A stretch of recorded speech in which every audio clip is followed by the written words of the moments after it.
Hello, traders. FX Pip Collector here. Today is Thursday, October 30th, and this is my analysis for the US dollar index, and we're on the daily time frame. So, on the US dollar index, I mean, the trend is definitely still up, and I still think there is a chance that it's going to go up and grab you at least these highs, and it may even eventually go all the way up to these highs up here, especially when you look at the weekly time frame. I think it makes sense for the dollar to continue to be bullish overall, probably potentially for the rest of the year.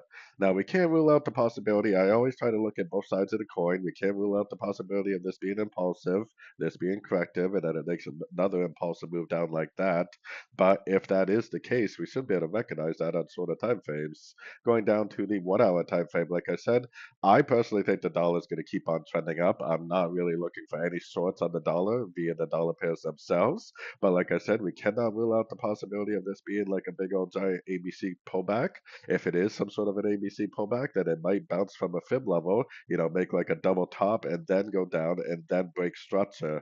If you see this picture right here, then you'll know that it's time to stop looking for longs on the dollar and start looking for shorts on the dollar.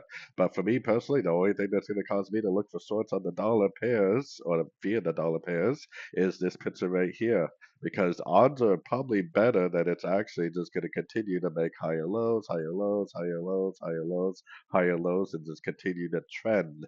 The higher time frame trend needs to be your friend, and the higher time frame trend is still definitely up. So anyways, don't forget to check out my website linked over here in the corner, and as always, thank you for watching and happy trading.